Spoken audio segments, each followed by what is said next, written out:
Hello students, स्वागत है आप सभी का एनसीईआरटी फिजिक्स क्लास 12th में। और आज का हमारा क्वेश्चन है विद्युत चुंबकीय तरंगों के प्रायोगिक प्रदर्शन हेतु हर्ट्ज के प्रयोग का वर्णन कीजिए। तो यहाँ पे हम हर्ट्ज का जो एक्सपेरिमेंट था वो पढ़ने वाले हैं।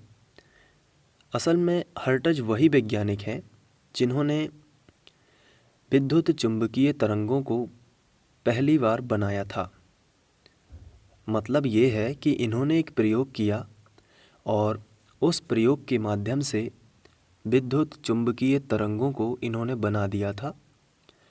तो कैसे बनाया था, क्या इन्होंने प्रोसेसिंग की थी, कौन कौन सी चीज़ें इनके उपकरण में थी, उन सभी चीज़ों को हम पढ़ेंगे और उसे ही हम हर्ट्ज का प्रयोग कहते हैं। तो हर्ट्ज ने यहाँ पे दो गोले इस तरीके से लिए और ये धातु के गोले हैं जिनके बीच में 2 से 3 सेंटीमीटर की दूरी होगी और इनके बीच में वायु है। हम इन गोलों को S1 व S2 भी कह सकते हैं। और इन दोनों गोलों का संबंध धातु की 2 प्लेटों से कर देते हैं जिन्हें हम P1 व P2 नाम दे सकते हैं। और इनके बीच की दूरी लगभग 60 सेंटीमीटर तक उन्होंने रखी थी। और S1 व S2 जो दो गोले हैं इनके बीच की दूरी 2 से 3 सेंटीमीटर की रखी थी। ये दोनों प्लेटें संधारित्र का काम करेंगी, वो भी समांतर प्लेट संधारित्र जैसा व्यवहार करेंगी। तो इसलिए हमने ये प्लेटें लगाई हैं ताकि ये संधारित्र बन सकें और इनमें ज़्यादा से ज़्यादा आवेश को संचित किया जा सके। अब क्यों संचित करना है, हर्ट्ज का एक्सपेरिमेंट आखिर है क्या, उसको हम अभी देखेंगे। लेकिन सबसे पहले हम उनका उपकरण समझ रहे हैं कि उनके उपकरण का सेटअप कैसा था जब उन्होंने प्रयोग किया होगा। अब जो प्लेट P1 व P2 है इनको हमें आवेश देना है। तो आवेश हमें देना है लेकिन वो भी बहुत उच्च विभवांतर वाला, यानी हाई वोल्टेज हमें देना होगा यहाँ पे।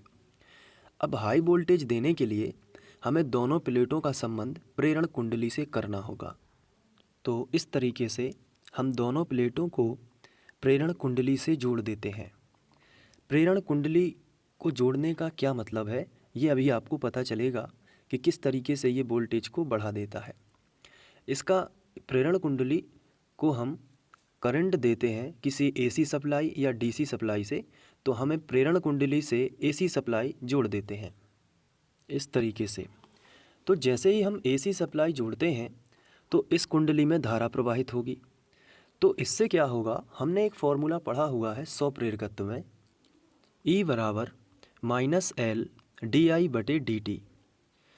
तो इसका मतलब ये है कि प्रेरण कुंडली में धारा का मान समय के साथ यदि परिवर्तित होगा तो उसमें बहुत ही हाई विद्युत वाहक बल होगा L। और L के बारे में आपको मालूम है कि L फेरों की संख्या पर निर्भर करता है। जितने ज़्यादा कुंडली में फेरे होंगे उसका L उतना ही अधिक होगा। तो इसलिए प्रेरण कुंडली हम लगाते हैं क्योंकि प्रेरण कुंडली से हाई वोल्टेज हमें यहाँ इन दोनों सिरों पर मिलेगा, S1 और S2, क्योंकि यहाँ से आवेश जाएगा और ये आवेश प्लेट P1 पर संचित होगा और प्लेट P2 पर।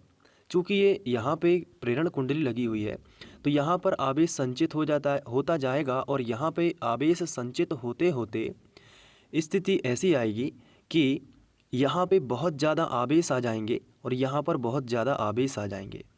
तो इसलिए हमने ये प्रेरण कुंडली लगाई हुई है, क्योंकि जब इसमें करंट को यहाँ पे मान के चलिए हम कुंजी लगा देते हैं इस तरीके से, तो जैसे ही हम इस स्विच को ऑन ऑफ करेंगे तो धारा के मान में क्या होगा, परिवर्तन होगा।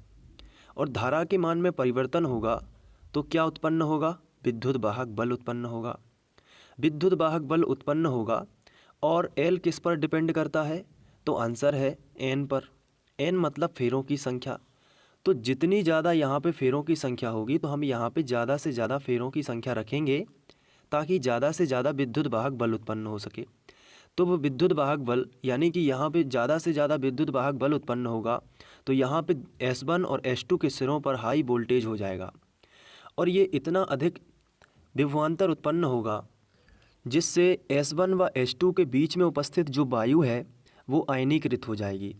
यानी कि जब इसमें विभवांतर कम उत्पन्न हुआ है तो इसमें से जैसे यहाँ पे प्लस चार्ज हैं, थोड़ी देर के लिए मान लीजिए कि यहाँ पे प्लस चार्ज हैं या माइनस चार्ज हैं और यहाँ पे प्लस चार्ज हैं, तो ये माइनस प्लस से अट्रैक्ट होता है, यहाँ जाना चाहता है लेकिन यहाँ नहीं जा पाता क्योंकि बीच में क्या है, तो आंसर है बीच में क्या है, वायु है। और वायु विद्युत की कैसी होती है, कुचालक। लेकिन अगर उच्च विभवांतर लगा दिया जाए तो बीच की वायु जो है वो विद्युत की सुचालक हो जाती है या विद्युत की चालक हो जाती है।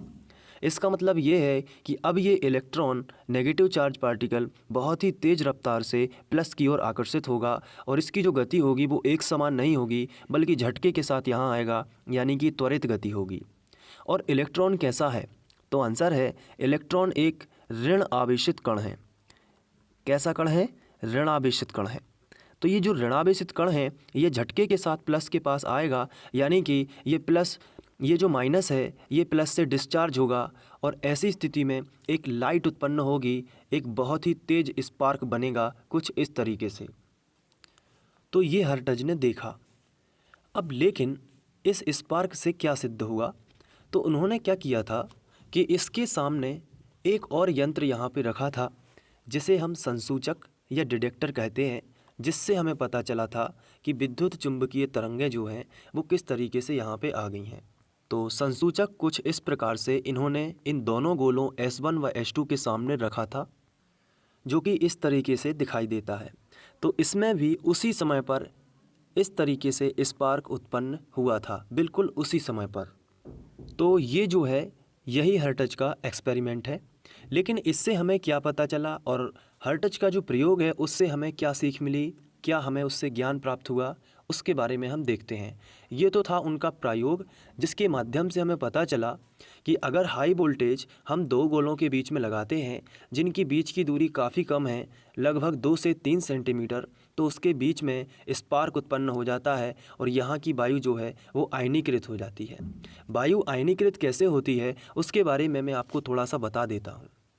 ये मान के चलिए S1 व H2 दो गोले हैं वो हर्ट्ज के एक्सपेरिमेंट वाले, और इनके बीच में मान लीजिए इस तरीके से वायु है और वायु में भी परमाणु होते हैं जिसमें नाभिक होता है, जिसमें प्रोटॉन होता है और उसके बाह्यतम कक्षा में यहाँ पे इलेक्ट्रॉन चक्कर लगाते हैं। तो हाई वोल्टेज जब यहाँ पे होता है तो यहाँ का माइनस इसके परमाणु के प्लस को अट्रैक्ट कर लेगा और माइनस छोड़ देगा यहाँ पे, तो परमाणु के दो टुकड़े हो जाते हैं क्योंकि प्लस वाला हिस्सा इसके पास चला गया और माइनस वाला हिस्सा अलग हो गया। वैसे ही यहाँ पे होता है। तो वायु कैसे हो जाती है, आयनीकृत। या हम दूसरे तरीके से ये भी समझ सकते हैं कि परमाणु के जब दो टुकड़े हुए हैं तो दो टुकड़े होने से जैसे ये परमाणु का नाभिक है और नाभिक के चारों ओर इस तरीके से मान के चलिए इलेक्ट्रॉन चक्कर लगा रहा है वायु का, लेकिन हाई वोल्टेज के कारण यहाँ पे चार्ज इकट्ठा होता गया, यहाँ पे भी चार्ज इकट्ठा होता गया। तो एक ऐसी स्थिति आई कि ये माइनस जो है या जो प्लस जो है, यहाँ का जो प्लस है इतना ज़्यादा हो गया ये प्लस कि इसने इस वाले इलेक्ट्रॉन को खींच लिया अपनी तरफ। तो ये इलेक्ट्रॉन यहाँ से निकलकर अपने परमाणु को छोड़कर इस प्लस के पास चला जाता है। ऐसे लाखों परमाणु जो होते हैं अपने अपने परमाणु को छोड़ देते हैं और मुक्त इलेक्ट्रॉन हो जाते हैं, और ये जो मुक्त इलेक्ट्रॉन हैं यही चलते हैं, इसलिए वायु में से भी करंट आने लगती है। इसे बोलते हैं जो एयर है उसका आयोनाइजेशन हो गया, या हम इसे बोलते हैं जो एयर है वो ब्रेक डाउन हो गई। इसे हम बोलते हैं हिंदी में वायु का आयनीकरण हो जाना। तो ये एक सिंपल सी घटना है जिससे गैसों में से भी या वायु में से भी विद्युत का चालन होने लगता है। तो इसलिए यहाँ पे स्पार्क बना। लेकिन यही स्पार्क यहाँ पे क्यों बना, ये सोचने वाली बात है, क्योंकि इसके बीच में कोई कांटेक्ट नहीं है। तो पास में रखा जो संसूचक है या डिटेक्टर है, यहाँ पे क्यों इस तरीके से स्पार्क बना, तो इसके पीछे हर्ट्ज ने बताया और उन्होंने इसी माध्यम से बनाई थी विद्युत चुंबकीय तरंगें। तो उन्होंने क्या बताया, ध्यान से सुनिए। उन्होंने बताया कि यहाँ का जो इलेक्ट्रॉन है ये प्लस की ओर आकर्षित होता है, तो एक समान वेग से ऐसे आकर्षित नहीं होता कि आराम से चलता आ रहा है इस तरीके से, बल्कि झटके के साथ यहाँ से यहाँ पहुँचता है। और झटके के साथ जब भी कोई चीज़ गति करती है तो हम उसे बोलते हैं त्वरित गति। कौन सी गति, त्वरित गति। तो त्वरित गति जब भी कोई आवेशित कण करता है इस तरीके से, यानी कि जो इलेक्ट्रॉन यहाँ का है वो एकदम झटके के साथ इस प्लस से अट्रैक्ट हो गया। क्यों? क्योंकि इलेक्ट्रॉन पर नेगेटिव चार्ज होता है और यहाँ पे क्या है, प्लस। तो इलेक्ट्रॉन झटके के साथ इस प्लस के पास पहुँचा तो उसने कुछ तरंग छोड़ी और वो तरंग जाके इस तरीके से आगे बढ़ी और वही तरंग जो है इस संसूचक में डिटेक्ट हो गई और यहाँ पे भी वही स्पार्क बना। तो ये स्पार्क बनने के पीछे एक और रीज़न है कि जैसे ही इलेक्ट्रॉन यहाँ से आवेशित कण यहाँ से यहाँ त्वरित हुआ तो त्वरित आवेश, जो त्वरित आवेश होता है उससे विद्युत चुंबकीय तरंगें बनती हैं। ये हम इसके पहले वाले वीडियो लेक्चर में देख चुके हैं जहाँ पे हमने विद्युत चुंबकीय तरंगें और उनके गुण को पढ़ा था। तो बस वही चीज़ यहाँ से भी पता चलती है कि जैसे ही इलेक्ट्रॉन झटके के साथ यहाँ पहुँचा तो ये आवेशित कण त्वरित हुआ और आवेशित कण जब त्वरित हुआ तो उसने विद्युत और चुंबकीय क्षेत्र में इस तरीके से वेव्स यानी कि एनर्जी छोड़ी और वही एनर्जी जाके यहाँ पे स्पार्क के रूप में दिखती है। तो ये था हर्ट्ज का एक्सपेरिमेंट। अब इसमें हमें ये निष्कर्ष यहाँ पे सबसे पहले तो उन्होंने बताया कि जो प्रयोग उनका है इससे उन्होंने ये तरंग बनाई हुई थी, सबसे कम तरंग दैर्ध्य की बनाई हुई थी, लेकिन फिर भी इन्होंने विद्युत चुंबकीय तरंगें यहाँ पे बनाई हुई थी। अब ये यहाँ पे स्पार्क होने का कारण देखिए क्या है। जैसे ही इलेक्ट्रॉन यहाँ से यहाँ त्वरित हुआ, मान के चलिए ये इलेक्ट्रॉन है और ये यहाँ से यहाँ त्वरित हुआ, तो जैसे ही त्वरित होगा तो वो दो क्षेत्र बनाता है। पहला बनाएगा कौन सा? चूँकि इलेक्ट्रॉन त्वरित हुआ है आवेशित कण, तो एकदम से उसमें क्या होगा, परिवर्ती चुंबकीय क्षेत्र बनेगा। इलेक्ट्रॉन चला यानी करंट जो है वो बनेगी, लेकिन चूँकि इलेक्ट्रॉन त्वरित गति से है तो उससे क्या होगा कि परिवर्ती चुंबकीय क्षेत्र बनेगा। अब परिवर्ती चुंबकीय क्षेत्र कुछ इस तरीके से उसने बना दिया। ये देखिए, ये परिवर्ती चुंबकीय क्षेत्र उसने बनाया, किसने? इलेक्ट्रॉन ने। लेकिन ये जो परिवर्ती चुंबकीय क्षेत्र है इससे परिवर्ती विद्युत क्षेत्र बनता है। ये हम लोग पढ़ चुके हैं कि जैसे ही परिवर्ती चुंबकीय क्षेत्र ने तुरंत ही परिवर्ती विद्युत क्षेत्र बना दिया। ये देखिए, एक दूसरे के लंबवत। अब ये चेन लगातार चलती जाएगी। इस परिवर्ती विद्युत क्षेत्र ने पुनः परिवर्ती चुंबकीय क्षेत्र बना दिया और जो परिवर्ती चुंबकीय क्षेत्र वो अपोजिट डायरेक्शन में ऐसे बन जाता है। ये देखिए, ये केवल एक इलेक्ट्रॉन के इधर से इधर जाने से अब ये प्रक्रिया शुरू हो गई है। अब ये परिवर्ती चुंबकीय क्षेत्र जो है इससे परिवर्ती विद्युत क्षेत्र बन जाता है कुछ इस तरीके से। ये देखिए, ये एक दूसरे के लंबवत, ये एक दूसरे के लंबवत। अब ये कभी भी समाप्त नहीं होने वाली प्रक्रिया बन गई, क्योंकि इस बार फिर से परिवर्ती विद्युत क्षेत्र बन गया और ये परिवर्ती विद्युत क्षेत्र क्या बनाएगा? परिवर्ती चुंबकीय क्षेत्र। और ये परिवर्ती चुंबकीय क्षेत्र बना देगा परिवर्ती विद्युत क्षेत्र और इस तरीके से ये प्रक्रिया आगे बढ़ती जाएगी और ये केवल इलेक्ट्रॉन के एक जगह से दूसरे जगह मूव होने से ये तरंग बनी। अब ये असीमित समय तक बिना माध्यम के ही इस तरीके से चल सकती है। तो यही प्रक्रिया यहाँ पे हुई। इलेक्ट्रॉन यहाँ से यहाँ मूव हुआ तो ये तरंग बन गई। अब ये तरंग एक दूसरे के पूरक है और एक तरंग बनती है तो तुरंत ही दूसरी बन जाती है, दूसरे के कारण ये पहली बन जाती है, पहले के कारण फिर दूसरी बन जाती है, दूसरे के कारण फिर पहली। तो ये प्रक्रिया चलती रहती है और इस तरीके से ट्रैवल कर जाती हैं और ट्रैवल करके यहाँ पे स्पार्क बनाती हैं। अब यहाँ पे स्पार्क क्यों बन गया उसके पीछे भी रीज़न है। ये जो तरंग आई है ये अपने पास दो चीज़ें लेकर आ रही है। पहली चीज़ है परिवर्ती विद्युत क्षेत्र और दूसरी चीज़ है परिवर्ती चुंबकीय क्षेत्र। तो दोनों से क्या होता है, यहाँ की वायु फिर आयनीकृत हो जाती है और यहाँ पे फिर से यहाँ से प्लस से माइनस बन जाता है, यानी कि एक पोटेंशियल डिफरेंट बन जाता है, विभवांतर उत्पन्न हो जाता है दोनों के सिरों पर और यहाँ पे भी स्पार्क बन जाता है।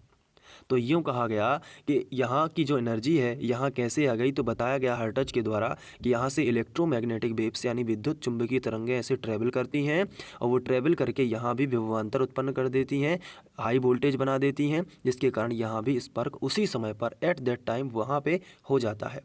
तो ये था हर्ट्ज का एक्सपेरिमेंट। अगर ये एग्ज़ाम में पूछा जाता है तो आप इसकी संरचना कुछ इस तरीके से लिखेंगे।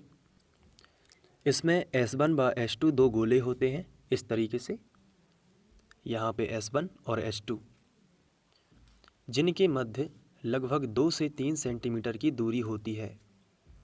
तो S1 व S2 के बीच में 2 से 3 सेंटीमीटर की दूरी होती है। इस तरीके से आप लिखोगे। फिर आगे आपको लिखना है S1 व S2 क्रमशः धातु की प्लेटों P1 व P2 से जुड़े होते हैं। तो यहाँ पे आप देख रहे हैं कि S1 का संबंध P1 प्लेट से है और S2 का संबंध P2 प्लेट से है। तो S1 व S2 का संबंध धातु की दो प्लेटों P1 व P2 से होता है। आगे लिखा है P1 व P2 के बीच की दूरी लगभग 50 सेंटीमीटर होती है, 50 सेंटीमीटर या 7 सेंटीमीटर लगभग होती है। तो ये जो आपको प्लेट दिख रही है ना P1 और P2, ये धातु की दोनों प्लेटों के बीच की दूरी 50 से 60 सेंटीमीटर होती है इस तरीके से। और P1 व P2 कम धारिता के एक संधारित्र का निर्माण करते हैं। जैसा कि मैंने आपको बताया कि ये P1 और P2 ये संधारित्र बना लेते हैं, वो भी समांतर प्लेट संधारित्र इस तरीके से। और यहाँ पे आवेश कितना सारा भी संचित हो सकता है यहाँ पे भी। तो ये संधारित्र का काम ही है कि आकार में वृद्धि किए बिना ही इसकी धारिता को हम बढ़ा सकते हैं। तो यहाँ पे बहुत सारा आवेश जो है इकट्ठा हो सकता है, फिर एकदम से यहाँ पे आ जाता है। आगे लिखा है P1 व P2 का संबंध प्रेरण कुंडली C से होता है। तो आप देख सकते हैं कि P1 और P2 दोनों का संबंध यहाँ पे देखिए, ये प्रेरण कुंडली है, ये देख रहे हैं आप, ये कौन सी कुंडली है? प्रेरण कुंडली। तो P1 और P2 का संबंध प्रेरण कुंडली से होता है। आगे लिखा है जिसकी सहायता से S1 व S2 के बीच एक उच्च वोल्टेज लगाया जाता है। तो प्रेरण कुंडली में ही AC सप्लाई दी जाती है, जिससे यहाँ पे हाई वोल्टेज क्रिएट होता है S1 व S2 के बीच में। तो हम इस तरीके से लिख सकते हैं। साथ ही साथ D एक संसूचक है।